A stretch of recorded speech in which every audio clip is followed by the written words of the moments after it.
किसी मेहनत के बगैर बेकिंग के आज मैं आपसे शेयर कर रही हूँ कैरामल केक की रेसिपी, जिसे आप कैरामल पुडिंग भी कह सकते हैं। ये बनाना बहुत आसान है और आप इसे झटपट बनाकर तैयार कर सकते हैं और यकीन जानिए फ्रेंड्स, ये बहुत ज्यादा मजेदार बनकर तैयार होता है। सबसे पहले कैरामल बना लेते हैं। तो मैंने पैन में 1 कप चीनी शामिल की है।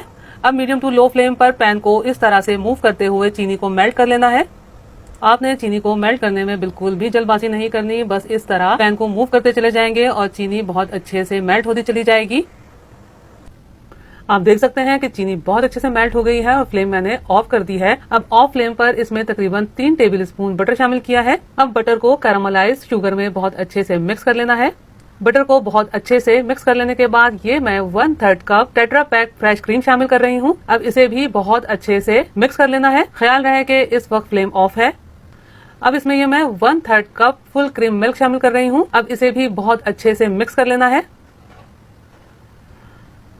तमाम अज़्ज़ा बहुत अच्छे से मिक्स कर लेने के बाद फ्लेम को ऑन कर लेना है और बिल्कुल लो फ्लेम पर इतनी देर पकाना है कि इसमें कैरामल के जो लम्स बाकी रह गए हैं वो बहुत अच्छे से डिसॉल्व हो जाएं। मैंने बहुत लो फ्लेम पर सिर्फ 1 मिनट पकाया है। ये परफेक्ट कैरामल बनकर तैयार है। इसे साइड पर रख देते हैं ताकि ये बहुत अच्छे से रूम टेम्परेचर पर ठंडा हो जाए। अब बटर स्कॉच केक या पुडिंग के लिए होममेड प्रलिन बना लेते हैं। 1 कप चीनी पैन में शामिल की है। बस इसे भी मीडियम टू लो फ्लेम पर पैन को इस तरह मूव करते हुए मेल्ट कर लेना है।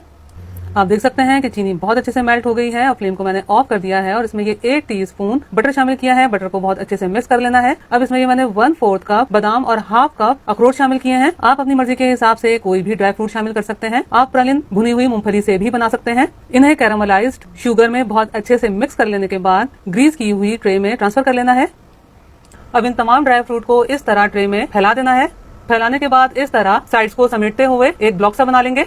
आप चाहे तो क्रश किए हुए ड्राई फ्रूट भी इस्तेमाल कर सकते हैं। अब इसे भी रूम टेम्परेचर पर ठंडा होने देते हैं। कैरामल रूम टेम्परेचर पर बहुत अच्छे से ठंडा हो गया है। अब इसे मैं एयर टाइट जार में ट्रांसफर कर रही हूँ। इसे जार में ट्रांसफर करके मैं फ्रिज में रख दूंगी। इसमें से कुछ इस रेसिपी में इस्तेमाल हो जाएगा और जो कैरामल बच जाएगा उसे 2 से 3 हफ्ते के लिए फ्रिज में स्टोर किया जा सकता है।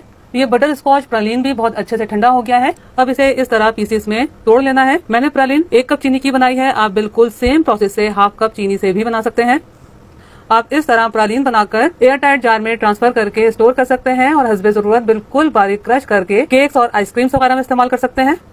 मेरी बहुत सी बहनों से क्रीम ठीक तरीके से विप नहीं हो पाती या फिर विप करना बहुत ज्यादा मुश्किल लगता है, खासकर ये डेयरी की विपिंग क्रीम। तो मैं आपको क्रीम विप करने का बिल्कुल सही तरीका बता रही हूँ कि गर्मियों में आप किस तरीके से क्रीम को विप करें। सर्दियों में तो कोई मसला नहीं है। सर्दियों में बहुत अच्छे से और बहुत आसानी से क्रीम विप हो जाती है। ये मैं 200 ग्राम डेयरी विपिंग क्रीम का इस्तेमाल कर रही हूँ, जिसे मैंने तकरीबन 4 से 5 घंटे के लिए फ्रीजर में रखा था। आजकल बहुत ज्यादा गर्मी है तो ये मैंने बर्फ ली है। अब इस पर क्रीम का बोल रख के विप करना है। डेयरी की विपिंग क्रीम में शुगर ना होने के बराबर होती है, इसलिए जब तक इसमें शुगर शामिल नहीं करेंगे डेयरी की विपिंग क्रीम ठीक से विप नहीं हो पाएगी। और विपी विप की विपिंग क्रीम में बहुत ज्यादा शुगर होती है, इसलिए वो बहुत जल्दी से और आसानी से विप हो जाती है। तो तकरीबन 1 मिनट विप कर लेने के बाद इसमें 3 टेबल स्पून आइसिंग शुगर शामिल करेंगे। ये होममेड आइसिंग शुगर है। इस क्रीम को हाई स्पीड पर फ्लफी होने तक बीट करना है। इसमें कैरामल ऐड करना है, इसलिए मैंने 3 टेबल स्पून आइसिंग शुगर शामिल की है। दूसरी सूरत में आप 5 से 6 टेबल स्पून भी आइसिंग शुगर शामिल कर सकते हैं। आप देख सकते हैं कि क्रीम बहुत अच्छे से फ्लफी हो गई है। मैंने क्रीम को मजीद 2 मिनट हाई स्पीड पर बीट किया है।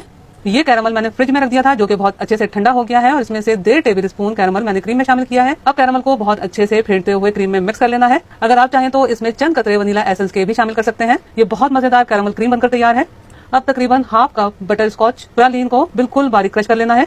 तकरीबन 1.5 टेबल स्पून कैरामल में 1/2 कप फुल क्रीम मिल्क शामिल करके बहुत अच्छे से मिक्स कर लेना है। ख्याल रहे कि दूध ठंडा होना चाहिए।